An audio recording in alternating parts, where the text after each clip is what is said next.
വിഷ്ണുപുരം ചന്ദ്രശേഖരൻ ഞങ്ങളോട് നിരവധി പ്രാവശ്യം എന്നെ കണ്ടിരുന്നു. അദ്ദേഹം നിഷേധിക്കുന്നില്ല. അല്ലാതെ ഞങ്ങൾ തമ്മിൽ വേറെ ചർച്ച നടത്തേണ്ട ആവശ്യമൊന്നുമില്ല. വേറെ ഞങ്ങൾ തമ്മിൽ അതിർത്തി തർക്കോ അല്ലെങ്കിൽ വേറെ സ്ഥലക്കച്ചവടമൊന്നും ഇല്ലല്ലോ ഒരുമിച്ച്. എല്ലാം കേട്ടോ, എന്നെ വന്ന് കണ്ടിരുന്നു. അതൊന്നും അദ്ദേഹം നിഷേധിക്കുന്നില്ല. അദ്ദേഹം രമേശ് ചെന്നിത്തലയെ ചെന്ന് കണ്ടിരുന്നു. തിരുവഞ്ചൂർ രാധാകൃഷ്ണൻ നിരന്തരം കണ്ടിരുന്നു. ഇന്നലെ ഞങ്ങൾ അറിയിച്ചിരുന്നു. ശ്രീ തിരുവഞ്ചൂർ രാധാകൃഷ്ണനാണ് അറിയിച്ചത്. ഇന്ന് ഞാൻ വിളിച്ചിട്ട് കിട്ടായിരുന്നപ്പോൾ തിരുവഞ്ചൂർ രാധാകൃഷ്ണനാണ് അദ്ദേഹത്തെ അറിയിച്ചത്. അദ്ദേഹത്തെ ഇന്ന് UDF ഇങ്ങനെ ഇതായിട്ട് എടുക്കുന്നുണ്ടെന്ന്. ഇന്നലെ വൈകുന്നേരം അദ്ദേഹം 5:42-ന് 7:41-ന് എന്നെ എന്നോട് വിളിച്ചിരുന്നു. അപ്പൊ ഞാൻ ഈ വിവരം പറയുകയും ചെയ്തു അദ്ദേഹത്തോട്. ഇന്ന് രാവിലെ അദ്ദേഹം മാറിയത് എന്താണെന്നറിയില്ല. അദ്ദേഹത്തെ ഘടകകക്ഷിയാക്കാം എന്നായിരുന്നു അദ്ദേഹത്തിന്റെ ഡിമാൻഡ്. അത് സത്യമാണ്. അസോസിയേറ്റ് മെമ്പറാക്കി അദ്ദേഹത്തിന് താല്പര്യമില്ലെന്ന് വേണ്ട. ഞങ്ങൾക്ക് ഒരു വിരോധമില്ല. അദ്ദേഹം നിരവധി പ്രാവശ്യം ഞങ്ങളോട് ആവശ്യപ്പെട്ടതിന്റെ അടിസ്ഥാനത്തിലാണ് എന്റെ അടുത്തും ശ്രീ തിരുവഞ്ചൂർ രാധാകൃഷ്ണനടുത്തും രമേശ് ചെന്നിത്തലടുത്തും അടക്കം ഞങ്ങളത് ആദ്യത്തെ UDF യോഗത്തിൽ വെച്ചിട്ട് അവരെല്ലാവരോടും ചർച്ച ചെയ്തിട്ട് പറയാൻ പറഞ്ഞു. NDAയിലെ 2 ഘടകകക്ഷികളാണ് ഇങ്ങോട്ട് പോരാൻ താല്പര്യം പ്രകടിപ്പിച്ചത്. ഞങ്ങൾക്ക് എതിർപ്പൊന്നുമില്ലാന്ന് എല്ലാ ഘടകകക്ഷികളും പറഞ്ഞു. അതിന്റെ അടിസ്ഥാനത്തിൽ ആദ്യത്തെ സ്റ്റെപ്പായിട്ട് അസോസിയേറ്റ് മെമ്പറായിട്ട് വെച്ചു. അസോസിയേറ്റ് മെമ്പറായിട്ട് വരാൻ അദ്ദേഹത്തിന് സൗകര്യമില്ലാതെ വരേണ്ട, അവരുടെ ഇഷ്ടമല്ല, അവരൊരു പാർട്ടിയല്ലേ. ഞങ്ങൾക്ക് ഒരു വിരോധമില്ല. ഇനി അദ്ദേഹം തന്നിട്ടുണ്ടായിരുന്നു, അത് എല്ലാവരും തന്നിട്ടുണ്ട്. ഈ പറയുന്ന ഇവരെല്ലാവരും അൻവറിന്റെ തന്നിട്ടുണ്ട്. ഇവരെല്ലാവരും അല്ലാതെ ഞങ്ങളായിട്ട് എന്തിനാ അദ്ദേഹം ഞങ്ങളെയൊക്കെ കണ്ടതെന്തിനാ പിന്നെ? ഞങ്ങളെല്ലാം കണ്ടതെന്തിനാ പിന്നെ? അതാണല്ലോ ഇന്നലെ വൈകുന്നേരം എന്നെ വിളിച്ചെന്തിനാ? ഇന്നലെ വൈകുന്നേരം 5:42-ന് 7:41-നും എന്നെ വിളിച്ചിട്ടുണ്ട്. ഇന്ന് രാവിലെ എന്നെ വിളിച്ചിട്ടുണ്ട്. ഞാനത് കോൾ റെക്കോർഡ് നോക്കിയിട്ട് എനിക്ക് കിട്ടിയില്ല. ഇന്ന് രാവിലെ എന്നെ അദ്ദേഹം വിളിച്ചിട്ടുണ്ട്. ഇന്ന് രാവിലെയും. അപ്പോൾ നമ്മൾ പറയുന്നത് UDF തീരുമാനം എടുക്കുമെന്നാണ് പറഞ്ഞത്.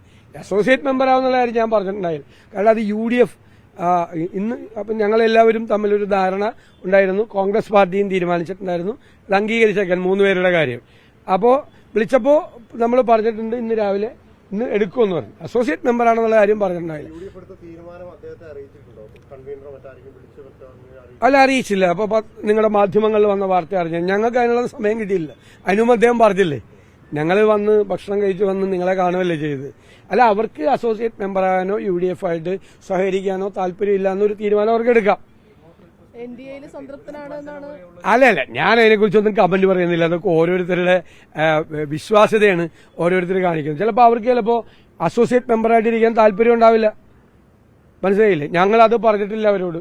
ഞങ്ങൾ ഘടകകക്ഷിയാക്കണം എന്നുള്ള അവരുടെ ആവശ്യം ഞങ്ങൾ പരിശോധിച്ചു. ആദ്യഘട്ടത്തിൽ നമ്മൾ നോക്കണമല്ലോ ഇവരുടെയൊക്കെ പ്രവർത്തനങ്ങൾ, നമ്മളുമായിട്ട് സഹകരിച്ച് പോകണ്ടേ. ഇപ്പോൾ വേറെ ഏതെങ്കിലും ഘടകകക്ഷികൾ പോലെ അല്ലല്ലോ, പുതിയതായിട്ട് വരുന്നവരാണ്. അപ്പൊ അതിന് താല്പര്യമില്ലെങ്കിൽ കുഴപ്പമില്ല. അല്ല, അദ്ദേഹം കുറേ നാളുകളായി സംസാരിച്ചുകൊണ്ടിരിക്കുകയാണ്. അതിന്റെ ഇടയിൽ ആദ്യം UDF ചർച്ച ചെയ്തിട്ട് തീരുമാനം എടുക്കാതായപ്പോൾ പെട്ടെന്ന് തീരുമാനം എടുക്കണം, അദ്ദേഹത്തിന് ഒരുപാട് ബുദ്ധിമുട്ടുണ്ട്, സഹപ്രവർത്തകരെ പറഞ്ഞു ചെയ്യാമെന്ന് പല പ്രാവശ്യം ഞങ്ങളുമായിട്ട് ബന്ധപ്പെട്ടിരുന്നു. രമേശ് ചെന്നിത്തലയുടെ വീട്ടിൽ പല പ്രാവശ്യം അദ്ദേഹം പോയിരുന്നു. തിരുവഞ്ചൂർ രാധാകൃഷ്ണനായിട്ട് നിരന്തരമായിട്ട് ബന്ധപ്പെട്ടിരുന്നു. അതിന്റെ കന്റോൺമെന്റ് ഹൗസിൽ വന്ന് എന്നോട് നേരിട്ട് സംസാരിച്ചാണ്.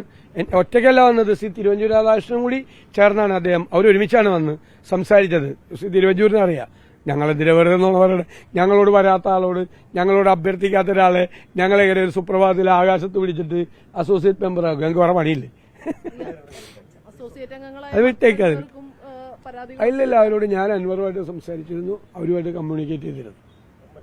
ലോകത്തെവിടെയായാലും ഏത് സമയത്തും 24 വാർത്തകളും ഓഗ്മെന്റഡ് റിയാലിറ്റി പാക്കേജുകളും എക്സ്പ്ലെയിനറുകളും വിശദമായി കാണാൻ ഞങ്ങളുടെ YouTube ചാനൽ നിങ്ങൾക്ക് സബ്സ്ക്രൈബ് ചെയ്യാം.